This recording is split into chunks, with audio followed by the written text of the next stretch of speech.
Hello and welcome to a special Rift Rivals edition of The Dive. It's going to be a little different this episode as we're going to be focusing exclusively on Rift Rivals. It's very special. It's also from the past. Very special. Yeah, it's extremely special. We are recording this on Wednesday the 28th, so the same time as we did last episode, because our travel schedule is pretty insane for Rift Rivals. We finish LCS on Sunday. We go on Monday. We arrive on Tuesday. We have meetings. Then the show starts, and then it ends Saturday. We come back immediately Sunday. So we don't really have time. So if anything crazy happened in the meantime, we didn't hear about it. Yeah. And we still wanted to talk about it, which is why we're doing this episode anyway. There's still a lot of things we can look at in preparation for Rift Rivals. We just don't have the most recent week of events from North American and European LCS. But as we're talking about our travel schedule, right, we're landing the day before we're doing the cast. The pro players are in somewhat similar situations because for those of you who don't know, traveling from Los Angeles to Berlin is no joke. There's no direct flights. You're always making at least one stop. It's about 20 hours of travel, and you're going 8 hours into the future from a time So you lose a perspective. full day. So it's an over 24-hour time jump when you're doing something like that. Yeah, and speaking of the scheduling, P1, we can just get into that. P1 actually is not leaving till this Sunday. C9 and TSM get to leave a day earlier, so it's not as bad for them because they don't have to play NALCS on Sunday, where P1 does. So they kind of get a little bit boned by that. Yeah, I think so. It already feels like everyone thinks they're going to lose. No one's really cheering for them, and they're leaving a day late. Like, it's kind of feels like, it's piling on a little bit, which I kind of feel it feels a little bit too bad. But Yeah. hopefully then for going forward, we can figure out a way that all the teams have enough time to prepare, because like the schedule is very condensed, and that's not just about like jet lag and travel schedule, like which is going to be a thing, but it's about the patch, right? So we're on 7.12 now. Rift Rivals is going to be on 7.13.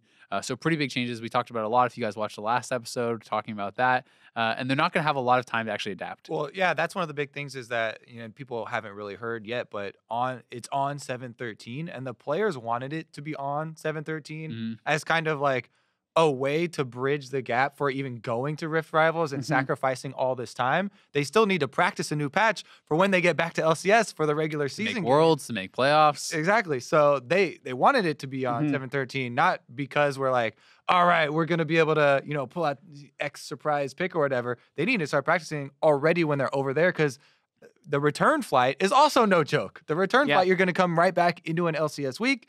And that makes it, to me, more exciting. I'm glad that they wanted it like this because I'm super hyped up for this patch. I think it has a lot of interesting things, and there can be some curveballs. It is too bad that kind of exacerbates the issue of the North American LCS teams are going to have more travel time and are actually going to have jet lag. As much as we hate bringing up those excuses, Yeah, I love to real. pile up the excuses. Let's lay them all on the table right now. Looking at the way the European LCS schedule goes, they end their regular season games sooner. They're all done on Saturday. They don't lose 26 hours to travel, right?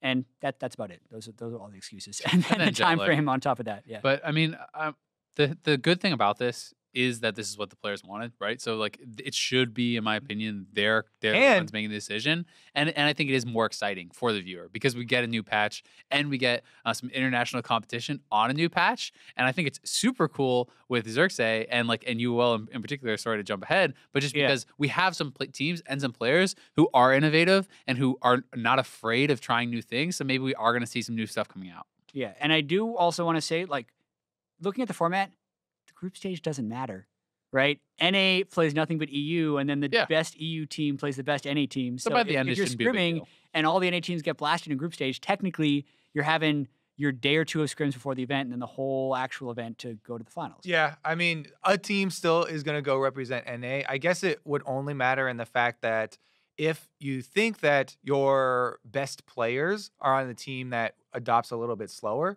then maybe you'll have an incorrect placement or whatever, and you won't have technically Then the you don't best go to the team that, final. And people are going to if look it's at just regional strength, really right? small, yeah. Like even though it technically doesn't really matter in the format for NA versus EU, there's always gonna be one team from each region or whatever. It's still like you want your regions to do well, right? Like if you are a fan of North America, you want North America to do well. If you're a fan of Europe, you want Europe to do well. And that's what the group stage matters for, because then it's not just one team is better than one team. It's to try to say which region is better, like which region has the more powerful teams that are there. And a lot of people are going to very clearly point to the finals and be like, this is what matters. That's who won Rift Rivals.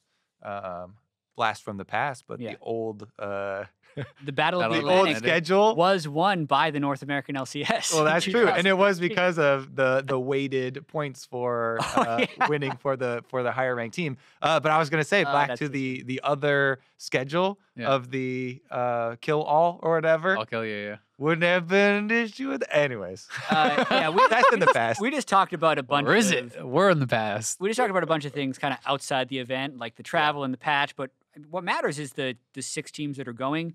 We Yeah. will get our first chance this split to cast European LCS teams. All of us are going. Fnatic, What? UOL, Cast our G2. MSI? G2, Fnatic, and UOL we didn't cast. Anyway, what are you excited to see from the teams? More European, G2. the European teams. No, I'm actually the most excited for Fnatic. Oh yeah. I've been friends with Reckless and Soaz from the for 5 years or something, since the very beginning. Like, we were talking to them at the first All-Stars in Paris, and like talking to them when they are new players and seeing them grow and how much they have had to go through. Both of those guys actually are really good examples because they've been in the spotlight for so long. There's been ups and downs, and they're both definitely on very high highs right now. Talking about the performances of these two players are kind of what the Fnatic right now is built around, and the success of these guys and how well they have actually integrated into the current meta, and into a Creating their own kind of meta. yeah, and right? a more broad play style, and a more kind of nuanced play style actually. Here's a question. Do you think Dylan Falco has a say in the Fnatic playstyle? Because you guys were slamming on him last year after he didn't do too well in NALCS. But he was the coach of Immortals too. Like, does he deserve any credit in Fnatic's I mean, deserves everybody deserves He some deserves some credit, credit. Yeah. but to me, it comes from these players, right? Soaz was one of the original split pushers. Him and Peke with double teleport was one of the most frustrating things that we had to play against like 5 years ago with these two guys. And Fnatic was always, that's where the Fnatic Death Brush came, because they were split pushing him for so long. You didn't know where everybody was, or then they had to default to. They kind of have the same style of play, but like with Reckless on Cannon split pushing and stuff instead of Peke, right? And it's still like them doing these crazy aggressive moves and collapsing on you with the Soaz Shen and Reckless on Cannon, and they have their unique play style. I'm very excited for Fnatic, and it also feels like Europe is very excited for Fnatic, and the European fans are ready for Fnatic to be the best team in Europe again, right? Yeah. Like, they're the ones that have the most famed international success from either of the regions. So I think a lot of fans, they have the brand recognition and that fan loyalty to the team. So I think that's very exciting. But it's also really cool for me to see UOL playing some international competition here. They have had less chance to kind of show their strength internationally than some of these other teams. And this may be like the highest of highs, I think, for the UOL squad, because people are even talking about them as perhaps, the best team in Europe right now too.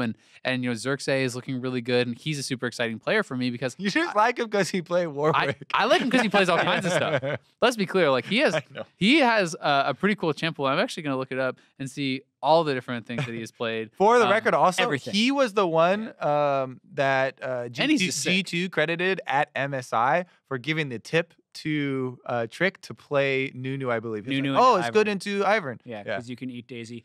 The thing that I'm interested for in both UOL and Fnatic is they both actually have pretty distinct play styles, which is a bit of a lost art. Very different. I feel like in League of Legends. I think so many people try and mimic the SKT Junior. SKT way and just say, oh yeah, we need to be able to play this mistake-free vision control League of Legends. And I don't necessarily think or know that this would translate amazingly on the international stage, but the fact that Fnatic plays their very up-tempo kind of split push collapse side lane style, and UOL play their very team fight oriented, always going for you style with different champions is just really cool to me because so few teams are willing to commit to unproven strategies. Yeah, Deficio was talking about that a bit earlier, and when he was talking about UL and kind of their biggest strength as also their biggest weakness of defaulting to going mid so much in the mid game, it reminded me of so many of the games that we saw in North America, like really early on in the split between the top teams, where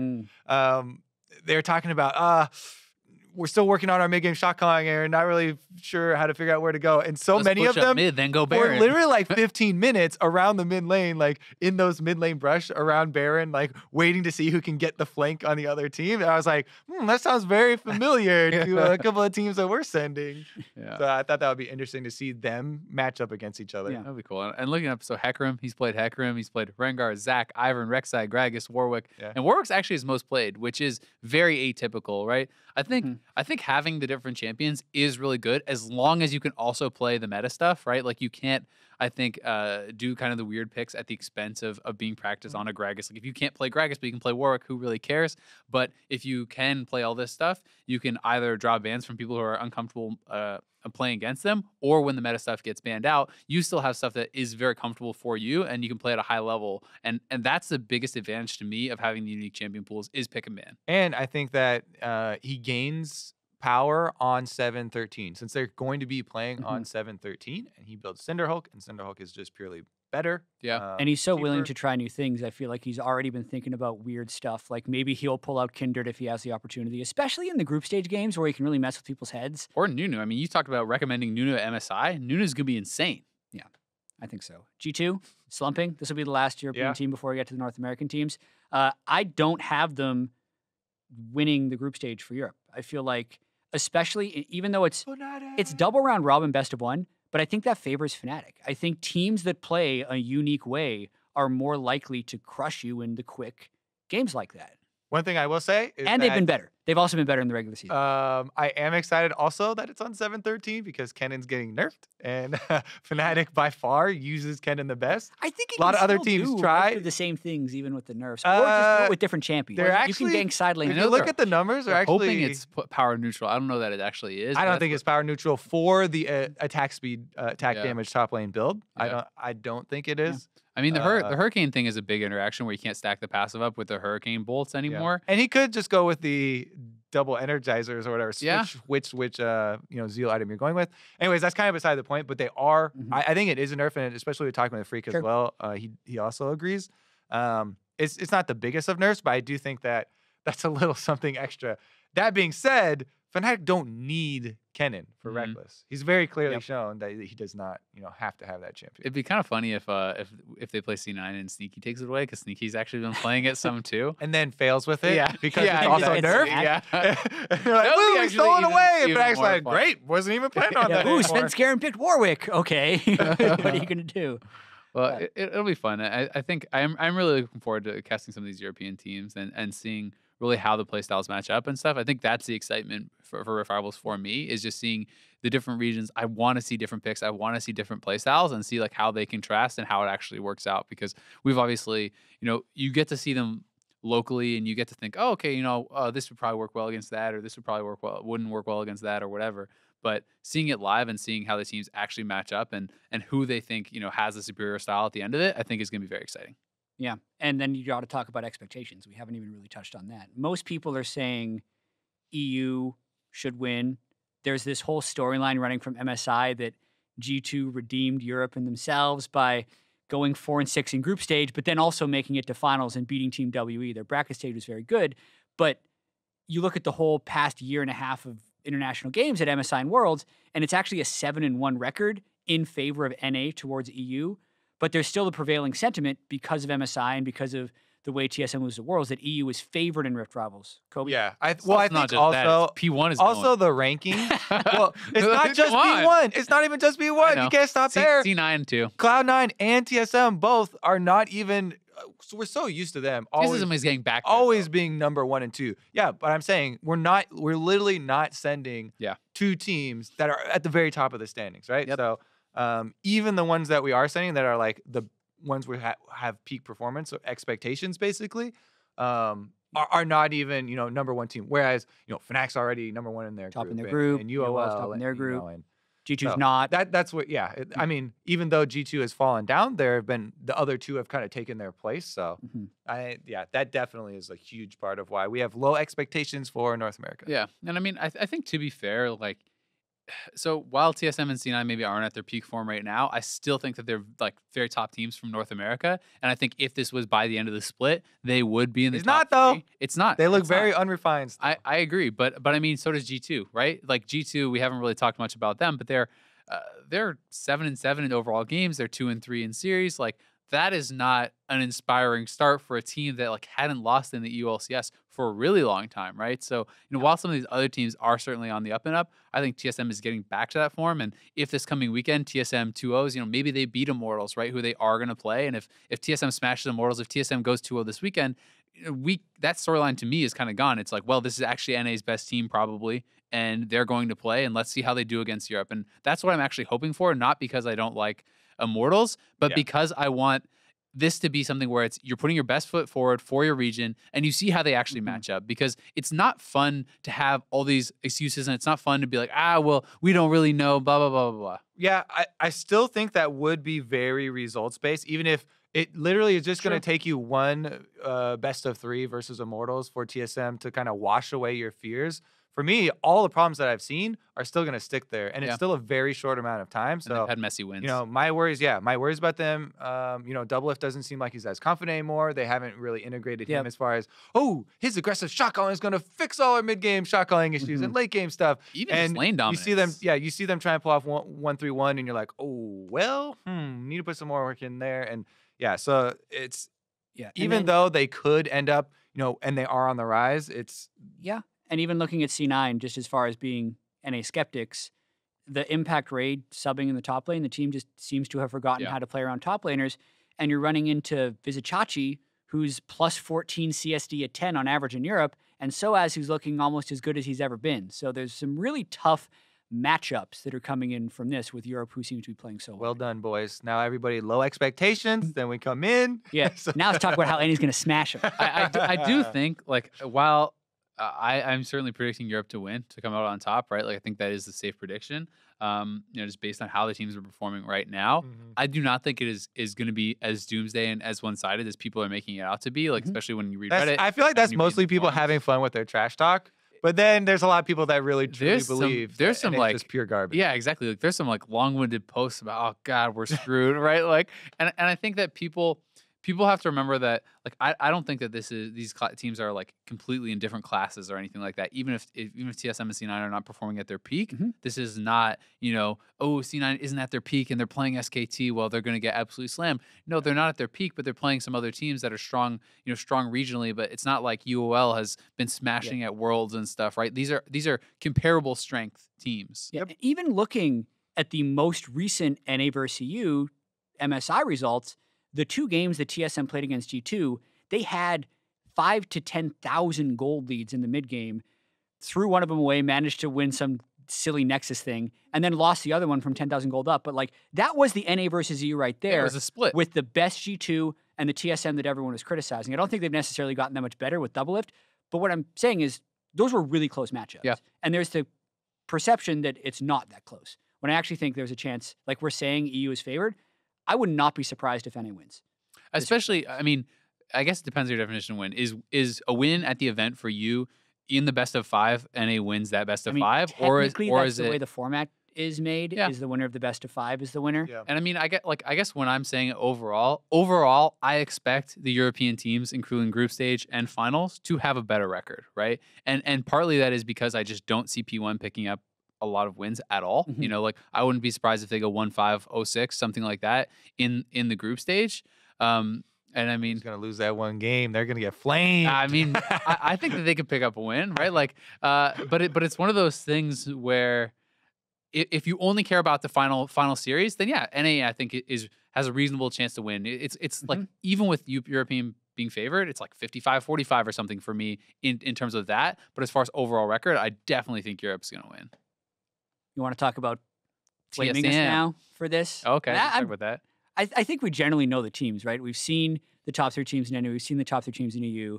But one thing that seems to always happen at international events, and this is definitely something I can recall from back in 2015 MSI, when I think TSM played Fnatic, how quickly the community can become super results-based and then change history after the fact, right? Okay, I'm going to tell a story. Yeah, go ahead. Jet lag was a thing. Fnatic was playing TSM at the first MSI in 2015 in Tallahassee. And that was a situation where like their finals had happened and they had maybe like a week to come in, and I knew they'd gotten in like 36 hours before the event or something. And we were legitimately concerned during the game. It's like, is Fnatic going to be jet lagged? TSM actually has a pretty big advantage here, right? And then Huni picks Cassiopeia top. TSM is a just terrible team. They get smashed in every way, shape, or form. And Fnatic is just being really fast around the map. And I said during the cast, man, Fnatic is making it look like TSM is the one that are jet lagged, which they clearly aren't. And somehow that got twisted into Jad is making these excuses, saying the TSM is your jet Canadian lagged. accent or something. Yeah, jet maybe. lagged, which Might they have been the clearly Jersey are Jersey. not. I never went back to check the tapes, so I just. Yeah, he didn't. So No what one has actually, ever checked the tape. What I think actually happened is I said, it looks like they were jet lagged, which they clearly aren't, right? People thought I said, which they clearly are. And they're like, he's so full of himself. So I think that's the end of what happens. But anyway, I think so much of this is results-based analysis that changes history. So what we just said right now, where we say it could be close, right? There is so much we don't know going into these things that, yeah, you should be able to hold analysts accountable for getting predictions wrong or getting predictions right. But I would love it if it could be done based on the reasoning of what they're saying rather than strictly, oh, yeah, they stole Baron, so clearly this guy's an idiot and this team's never been good. Yeah, and I think that part of it is always going to be you're watching the games through the lens of your view, right? Like if I am like a hardcore Fnatic fan or I'm a hardcore TSM fan, like the things that you hear that are positive about TSM are going to sound more reasonable. Like if you're a hardcore TSM fan, and the things that are negative are going to sound more unreasonable. Yourself as a viewer listening to casting. Yeah, exactly, right? And so, how you can see it would be biased. Exactly. So like as a viewer, if I'm a very big TSM fan, the things that are said positively about them sound more reasonable to me because they're more in line with my way of thinking, with my opinions on it. And when you hear negative things, it sounds more unreasonable. So you're more likely to think that person is biased against your team and things like this. And that can be a trap that people get into. And it's not just international. I think it's more prevalent internationally because people feel strongly about, their region, not just a team. But even, I know we all have this where it's like, if you're casting TSM C9, I will almost always get at least one tweet from each side saying I'm biased for like, one person from C9 says, you're biased for TSM. One person from TSM says, you're biased for C9. And it's like, it's always a lot about the lens through which you are watching. Yeah. And it's actually why TSM is my least favorite team to cast. Because they have, they're the most popular team. There are so many people that are diehard TSM fans and so many people that absolutely hate the TSM. anti-fans, yeah. And I want to be, and I still strive for this. Like I strive to cast with as much objectivity as possible. I want to tell both sides of the story. And then I also want to credit the team that's winning for the obvious reasons, and then also call out the team for their mistakes. But I feel like no matter what you do with TSM, even if you're doing it right and you're following all the rules, you're going to get flamed in some way because people are so passionate around that team. That being said, I think that it is a mix of both. And sometimes the language that people use and casters use in the heat of the moment does seep in and hold a certain perspective that then can be kind of extrapolated out. And that's part of a reason.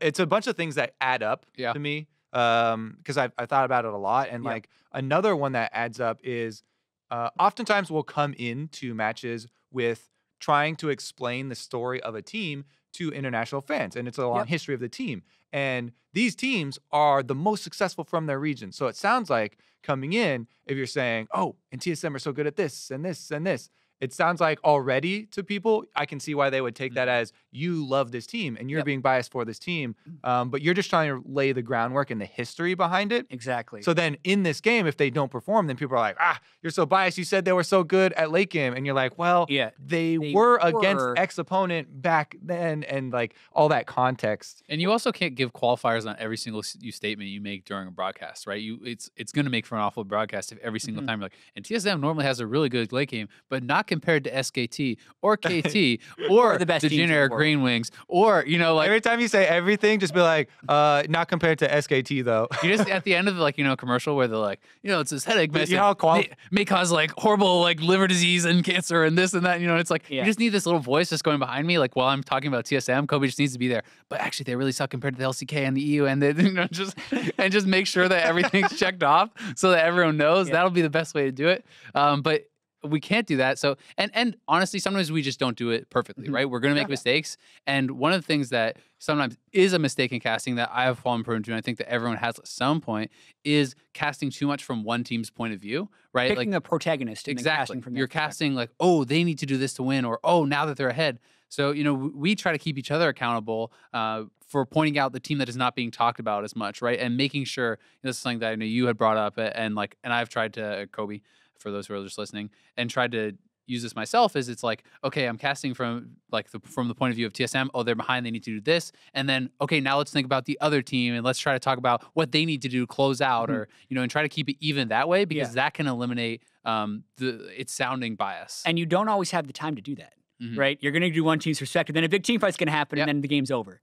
And also, sometimes you almost get punished for doing your research. So MSI, Team WE, actually played super slow during a lot of the regular season and won games through team fighting. Then they come out of MSI, and in this first week of the group stage, they just smash everyone in the early game. And just like, did these guys not even know who Team WE is? But I agree with you. Like, so the real lesson is to never prepare and just make shit up as you go. And just react as you're going. But yeah, all these things about finding a storyline that you've built up, and then you throw it in your intro and you put it in the start of your cast.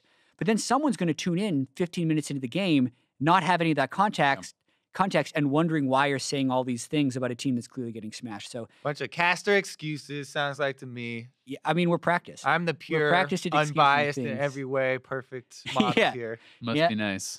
You never doubted them. Meant you never doubted that RNG couldn't hold the lead at MSI last year. I think that's what you're going for with that call. The funniest thing about that is that at the time, I was like, oh my God, this is such a ridiculous comeback, right? And obviously everyone will understand like sarcasm of, I never doubted that they could come back from this situation. But so many people are like, that's amazing. He's got so much faith in America. COG passion. America. And I was like, it would be ridiculous for someone to assume that they were obviously going to come back after a 12,000 gold lead and down all of these objectives. And that's what made it so fun. Looking forward to Rift Rivals and the reception of casting. Final thing I'd want to talk about is just kind of the tone that I guess I'm hoping to hit, or you guys are hoping to hit at the event. I don't want this to be Worlds, and I also don't want it to be that situation where you're like, haha, NA versus EU, NA is better. No, I want to cast these games objectively, but also just have fun with it. Obviously, I know more about NA teams than I do EU teams, but that doesn't mean I'm just going to be like, yep, like it's going to be so lame if every game, oh yeah, I predict the NA team to win. I'm definitely going to want to stay away from that, which is a danger. All the Phoenix One games, Yeah. I don't know who I'm when I'm predicting you, but I think it should be a lot of fun. I'm really excited. Do you guys want to make bold predictions? A, for who you think would be the number one team, and B, who you think would be the overall tournament winner? Obviously, it's a bit of a crapshoot, right? But it's fun. It's basically like who you think is the best coming in. Kind of to me, like I can give my 2 cents, give you guys a little bit of time to think about it. I think TSM looks like the best NA team of those 3. Like, I definitely think TSM will be coming out on top. And I think that Fnatic actually looks like the best European team right now. So I'm predicting that those 2 teams would be in the finals. And I think in that finals, Fnatic would likely come out on top. But I think it would be a pretty close series. I think I'm going to agree. Actually, you're like, I'm going to say mine to give you time. I would pick the ones that... It's just, so TSM has already beaten C9. Neither of those teams have looked great. Obviously, we're recording this before week 5 of the NALCS. We should keep restating that, by the way. Yes, C9, when we're recording this, still has yet to play COG and background TSM. voice again, Kobe. And TSM has still yet to play, I think they play Immortals and C9. Like, these teams, there's so much to prove in the upcoming week, which is before Rift Rivals, so that'll clearly influence our decisions. But based on what I know now, I mean, I think even just based on the standings, TSM and Fnatic are the 2 best teams going in. I think Fnatic especially favors this double round robin best-of-1 format with the way they play against the NA teams who do not have experience playing against that style. I think they're going to take a lot of quick wins. So I think they'll win. I would not be surprised if TSM or C9 beat them in a best-of-5, but I don't think it'll happen. Yeah, that's the thing. I am expecting it also to be TSM versus Fnatic, and I feel like Fnatic's style just completely exploits the weaknesses that TSM have shown for the last 7 months, maybe. Like, years? Even like, it's kind of been this recurring thing, and they've been attacking it from different angles, and trying to pull off, different comps and stuff like that. But The same things seem to resurface as far as, mid-game lane allocations and, trying to converge on these objectives and remaining decisive in those moments.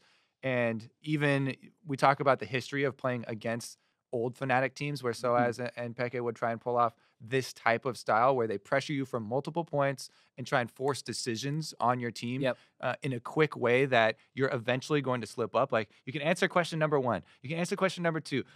You're too late, or you're not in position, or you didn't see, number 3 coming. And that type of thing, I think, should be effective. One more thing I'm going to be pretty interested to see is actually how much people are affected by the results of this going into Worlds, meaning, like, say Fnatic or UOL win this and G2 doesn't do so hot. If by the end of the season, G2 just wins Europe again, are people then saying, they're going to suck? Like, how much do you think are people going to be affected by the recency of this compared to MSI? Because usually going into Worlds, people talk about the last international showing. That's what a lot of people kind of lean on, right? And G2 had their best event ever, right? Semifinals at MSI looked great. Do people think more about that, or do they think more about the results at Rift Rivals? I think it's the results in the split. COG finished second at MSI last year for NA. Then they finished third or fourth in the regular season, and coming into Worlds, you're clearly thinking it's going to be TSM. And as prep, like as an analyst, for me, I know personally, I am going to use the Rift Rivals performances adjusted for how did they perform after that. So you kind of take, how do they look in this game? What did they do well in this game? Not just the wins and losses, because everyone is always like, oh yeah, they beat X team or blah, blah, blah. Yep. It's you can look good in a loss exactly. and bad How did they win or how badly did they lose? Anyways, you use that adjusted by the recent games, kind of the recency factor, to try and throw that in. And then also there's always that added factor of, the World's Boot Camp. And that changes so much. We have had so much change during World's Boot Camps for a lot of the teams. We all know NA has had very successful Korean boot camps. Yeah. They just need to stop. A long history of successful Korean boot camps. Yeah. Anyway, that'll do it for Rift Rivals edition of The Dive. Once again, find The Dive on YouTube, SoundCloud, all the other podcast things except for Spotify because they're jerks or something and they don't want to add us. They just don't like us. Anyway. We got to get bigger. We must be EU fans. Babies. Baby podcast. Yeah. And when you guys are hearing this, there will be an episode the coming week, but this will not be a new episode during Rift Rivals. So we won't have an additional one while we're in Europe, but when we get back the week after, we should be back for a regular scheduled to dive. future me. Yeah. Good job. Great job, everyone. Rift Rivals kicks off. MSI rematch, first game, TSMG2, 5 p.m. Central European time or 8 a.m. Pacific time. So wake up early and watch that.